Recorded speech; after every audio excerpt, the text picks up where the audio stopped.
All the Young Dudes by Miss King Bean 89. Chapter 17. First Year, 12. Remus's 12th birthday fell on a Friday that year. Usually on Fridays after lessons, James would force them all to go and watch the Gryffindor Quidditch practice, and Remus would read quietly to himself. Sirius, however, had managed to convince James that he could miss just one practice, especially as he wasn't even on the team yet, and that Remus might actually want to do something different on his birthday. He was woken early in the morning by his 3 dorm mates piling onto his bed, all shouting, "Happy birthday, Lupin!" They didn't try to punch him, which meant that the day was already off to a head start as his best birthday ever. At breakfast, James and Sirius marched ahead, pushing other students out of the way as they approached their usual seats, loudly announcing, "Out of the way, please! Birthday boy coming through! Move along, nothing to see here!" Remus wanted to hide under the table by the time they'd reached it. His 3 friends made a huge show of serving him his breakfast, rather than let him get anything for himself. Peter poured the tea. James loaded up his plate, while Sirius buttered his toast. "Do you have to?" Remus groaned, oddly embarrassed. "Absolutely," James said. "Definitely," Peter nodded. "Unquestionably," finished Sirius. Remus shook his head, blushing hard, and looked down at his food. When he had finished, which took a while because he'd been served double portions of almost everything, they all stood up, still grinning widely at him. "What?" he asked nervously. If they were going to do a birthday once, then he'd hoped they would get it over with quickly. Perhaps there was a wizard version.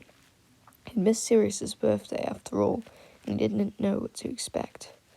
Peter and James each put a hand on his shoulder, forcing him to sit down again.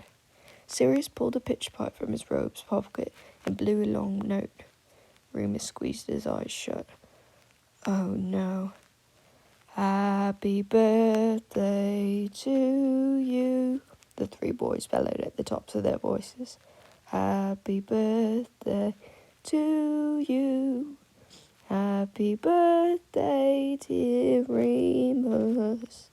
Now the rest of them all joined in, and Remus covered his head with his hands. "Happy birthday to you. Hip hip," James yelled, standing on his chair. "Hooray!" the Gryffindors chorused back. "At least that's over and done with," Remus muttered, his face burning as they finished cheering. Peter looked at him with pity.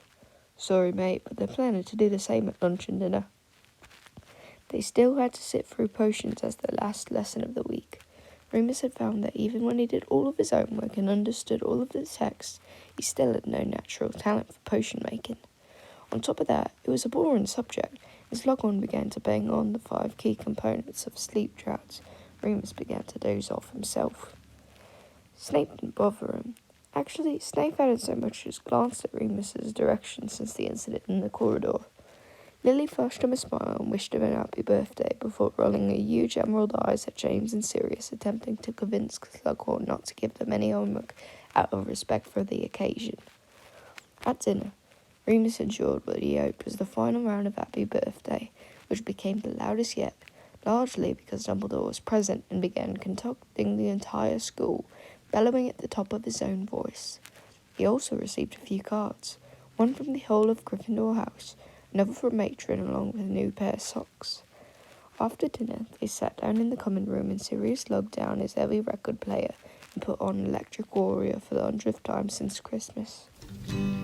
I was dancing when I was 12.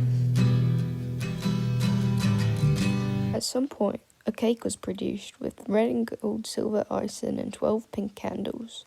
When Remus cut it open, all the while encouraged to make a wish, but he was not able to think of a single thing he wanted.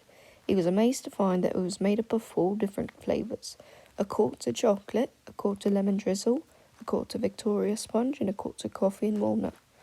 "Like your toast," Sirius grinned, looking thrilled at the expression of surprise on Remus's face. "Thought you might get bored if it was all one flavour." "Wow, thanks." "So what do you want to do for the rest of the evening?" James asked. "It still looks like enough if you did want to go and watch the—" "It doesn't, James. Bloody hell. You're going to have to start developing some other interests, mate. You're getting boring." "I don't mind if you want to go and watch the Quidditch practice," Remus said hurriedly. You've already done plenty, honestly. 3 songs in one day, what more could a 12-year-old ask for? No, James shook his head ironically. Sirius is right. It's your birthday. We'll do something you like. They were all quiet for a little while before James cleared his throat. Lupin, what do you like doing? Remus thought. He could very easily give a list of things he did not enjoy doing. Football, homework, flying, potions. But no one had ever asked him before what sort of things he did enjoy. He liked watching telly, but so far he hadn't discovered a TV at Hogwarts. He liked being able to choose what he ate for breakfast and dinner. He liked listening to Mark Bolan singing through Sirius's record player. None of these things were really hobbies. Reading? Peter said, trying to be helpful. You read a lot. Do I? Remus raised his eyebrows. He hadn't thought about it, but it was true. Since Christmas, anyway, he'd finished all of his set texts for the year and even a few books checked out from the library. Oh, yeah, great, James rolled his eyes. Happy birthday, Lupin. Let's start a book club. Sirius snickered. Pete looked annoyed. Well, I don't know. Other than reading, you seem to really like detention, Remus. Remus laughed at that, holding his hands up apologetically. Sorry, lads, I reckon I must be really boring. What about when you disappear off? Sirius asked, suddenly. Remus balked. What do you mean? I told you. I've been sick. I got to the hospital wing. He hurried. Sirius waved their hand. No, not then. Sometimes you go off after lessons or while we're watching Quidditch. What are you doing? Remus felt himself go red. He'd been wandering off on himself less and less, but clearly his friends had still noticed. They all looked at him expectantly. He bit his lip. Just sort of walk around, he said lamely. Where though? Peter asked. In the grounds? Everywhere, Remus shrugged. I just like to look about, so I know where stuff is. He pulled out the map out of his back pocket. It's stupid. I start adding stuff to the map they gave us at the beginning of the year, and whenever I see something interesting, I put it in. James took the map and unfolded it. The 3 boys peered over to see. They were quiet for a while. Sirius looked in awe. You've added all the portraits and labelled them and everything. My spelling's rubbish, Remus blushed harder, wanting to smash it back. James's face was scrunched up. What's that? He pointed to a mark Remus had made on one of the staircases. One of the trick steps, Remus replied. That's the one you could sink into. That one. He pointed to the mark on a different step. That one's the one that banishes. The staircases with arrows are the ones that move. I colour-coded it so you can see where they end up. Merlin, Peter exhaled. Do you have any idea how much time this would save me? I swear I get trapped on the wrong corridor twice a week because of those flipping stairs. And me, James said. So I'd get into lessons on time, Sirius burst out. Please try to recognise the extremely important implications of this map. The possibilities now available to us for practical jokes. A smile spread across James's face, and then Peter's. Remus snatched back the map, folded it up. It's not finished yet. There's loads to do. I want to do some spells on it once I figure out how. Oh, what sort of spells? Sirius asked, eagerly. Remus hesitated. It wasn't that he didn't appreciate Sirius's interest or his excitement, but Remus has really wanted to work out the map for himself, as silly as it sounded. After all, Sirius had come up with the reading spell and the rain cloud incantation. For reasons he couldn't quite explain, Remus had a strong desire to prove that he was just as clever, or just as able, to put in the legwork this time. Just some improvements, he said cautiously. You'll think it's silly. No, we won't, Peter replied earnestly. We can help. I suppose. It's my map, though. Of course it's yours, James smiled, soothing. Like the cloak is mine, right? But in the service of mischief.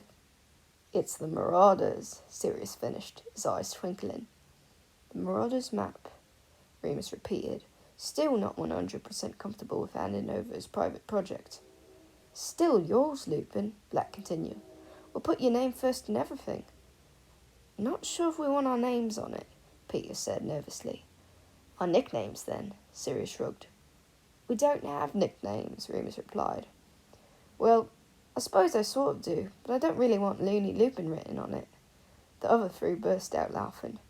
After that, Remus decided it wasn't so bad letting them in on a secret. He was actually relieved. He'd been starting to wonder if it wasn't just some private insanity of his, tracking and logging everything in the castle, getting it down, and making sense of it. James, Sirius, and Peter seemed less interested in the satisfaction of the task and more keen on planning their next prank with it. The rest of the evening was spent under the cloak, roaming the halls. The cloak, in Remus's opinion, was not strictly necessary, as they were all planning to be back before curfew.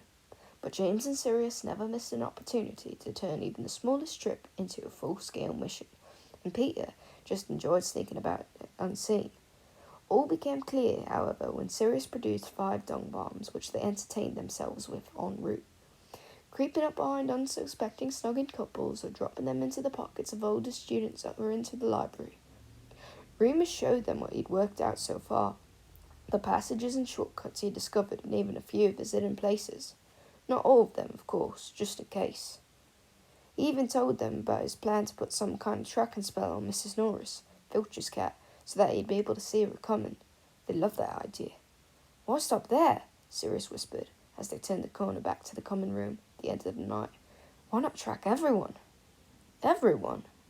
"Yeah, then we'd know when anyone was coming. We could get away with anything." "I dunno," Remus replied, uncomfortable with the idea.